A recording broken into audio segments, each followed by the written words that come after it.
ay nakita niya na ngumingiti o tumatawa habang sinasabi ng doon sa rally, hindi po tinukoy, di ba? Sinabi lang habang sinasabihan na bangag ang kanyang asawa, ay bigla raw pumunta yung camera at hindi niya raw matatanggap. Bad shot ka na.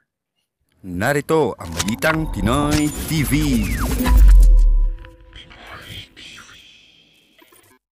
Magandang araw sa atin lahat mga kababayan. Dito na naman tayo sa another episode ng ating vlogs. Pag-uusapan natin ngayon, ito po, no?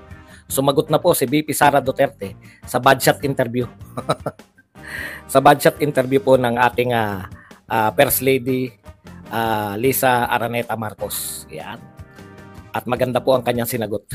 Pag-uusapan rin po natin, ito pong siyempre, kaugnay po nung bad shot interview na yan, alam nyo naman, maraming fans club, marami po bigla ang nanawagan na mag-resign na si VP Sara Duterte, no? Pero siyempre, sasagutin din po natin lahat yan. Pag-uusapan din po natin, ito pong yung tila ayaw na pong sagutin, no? Hindi po tayo papayag kasi ilang araw po ninyong pinagpiestahan yung aming Pangulong dating Pangulong Rodrigo Roa Duterte, ilang araw po ninyong pinagpiestahan diyan po sa secret deal na yan, agreement.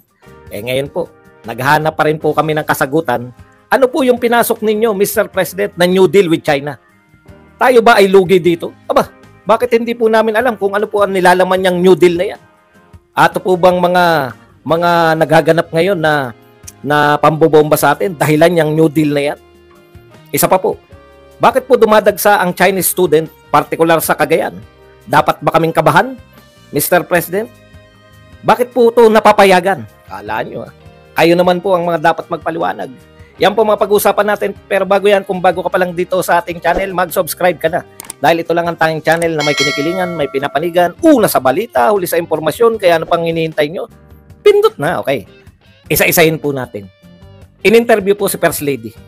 At ang pinakalaman po ng interview, yung pinaka natandaan po ng mga tao, ay yung bakit po niya ini-snub o bakit po ganun ang pakikitungo niya kay Sara Duterte, no? Dahil si Sara Duterte daw bilang Vice President ay nakita niya na ngumingiti o tumatawa habang sinasabi ng doon sa rally, hindi po tinukoy, di ba? Sinabi lang habang sinasabihan na bangag ang kanyang asawa, ay bigla raw pumunta yung camera at hindi niya raw matatanggap. Bad shot ka na. Ayun po yung pinaka di ba? Yung iba po, ano na yan, mga pinaubaya na po natin sa mga bading. Yung pagsagot, yung ibang mga issue katulad ng kung ano man yun. Kasi pang bading dong, mga samaan lang nila ng loob, mga bading issue na lang. Okay. Sa madaling salita, sumagot na po. Sabi naman sa inyo, mga Duterte, masarap suportahan. Kasi hindi ka po niya ihahang. Hindi po yan, wala po sa ugali ng Duterte na pag may questionable, no? Hahayaan lang, baka makalimutan. Lilipas din yan. Ha? Wala po sa ugali ng Duterte yun. Pag nag-akusa kayo, sasagot po yung mga Duterte. Hindi po ba napakasarap na suportahan yung mga sinusuportahan mo? Malinaw sa inyong mga supporter kung ano yung pinaglalaban? Di po ba? Kasi mahirap po yung, pati yung mga supporter, po niya, walang alam na dahil wag na tayong sumagot diyan. Lilipas din yan. O, yun po ang katotohanan. Okay. Ito po, ang sagot ng ating pangalawang Pangulo. Tandaan po nyo dahil po maraming fans club pala to. Ngayon ko lang po natuklasan. Ang dami po palang fans club ni First Lady Lisa Marcos, no? Kasi biglang ang dami na pong nanawagan Tumawa lang si VP Sara. Nakalimutan ko yung term niya kung tumawa o ngumiti. Malamang tumawa. Tumawa lang sa bangag. Kung totoo yun na tumawa talaga sa bangag, tumawa lang sa bangag, pinagre-resign na po ng mga fans club. Bigla po nanawagan ang lahat ng mga mag-resign na si Sara Duterte at inungkat na naman po yung mga walang katuturan, no? Na hindi qualified si Sara Duterte. Sa biglang tingin, parang totoo po yung panawagan nila, no? Sa biglang tingin, pwede naman dalawang beses tumingin. Pwede naman pong hindi biglang tumingin. Pwede naman pong pag tumingin ka, suriin mo. Sa biglang tingin, sasabihin na wala siyang background sa education. Aba, dapat kang wala ka sa DepEd. Wala ka palang background sa education. Pero nakakalimutan natin, abogado yung Vice President. At nakakalimutan po natin, nakakalimutan po natin, sus, mag-resign na raw. Sus ka rin. Sus! Ganyan lang po, mga bobo kasi yung mga yan. Wala pong katwiran. Sus! Ilang, katwiran na. Sus! Okay, balik po tayo sa mga tunay na diskusyon. Huwag po yung sa, sus! Mag-resign na. Sus! Yun lang po ang sasabihin nyo. Bakit mag-resign? Sus! Ganyan po kababaw yung mga yan. Nasaktan po kasi. Na bad shot na sa akin yan.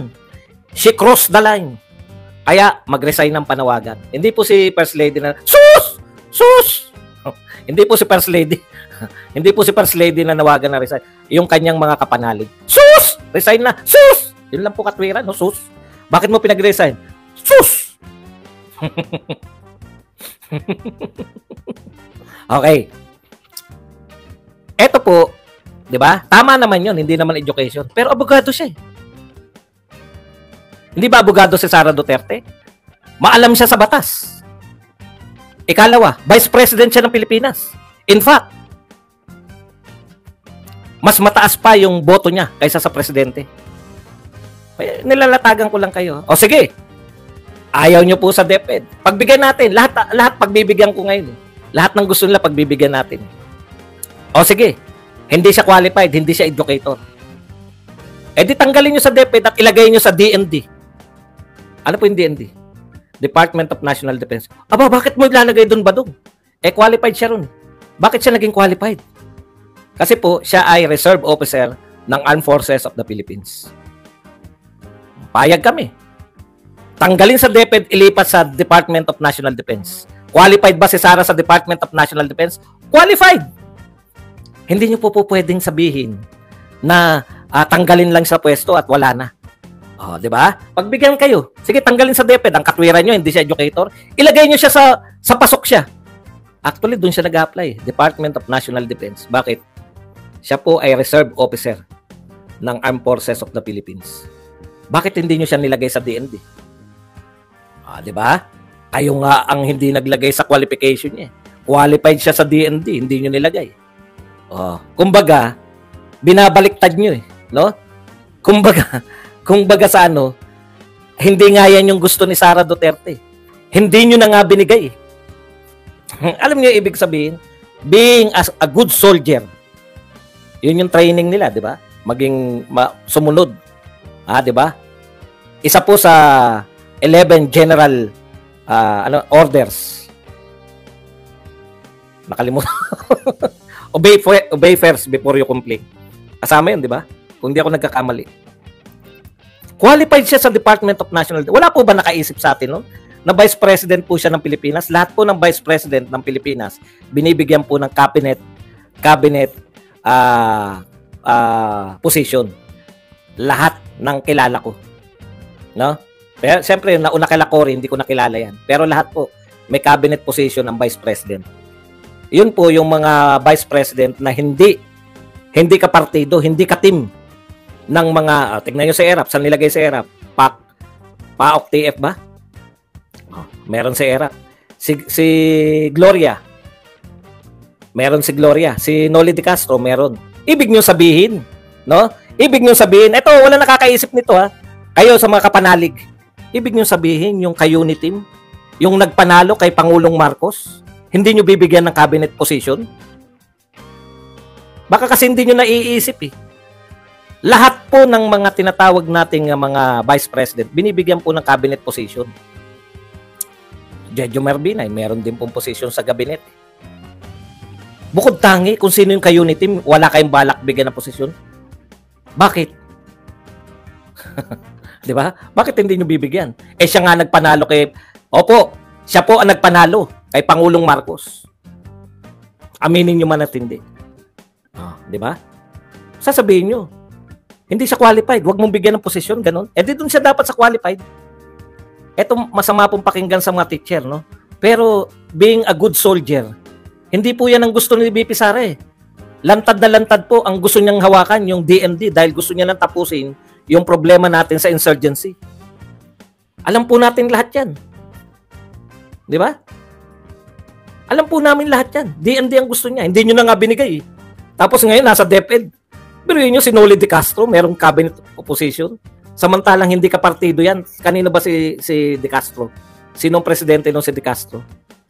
Hindi po yan hindi po yan kapartido ng nanalong presidente kasi si Sara Duterte lang yung kapartido eh. O kasamang tumakbo eh.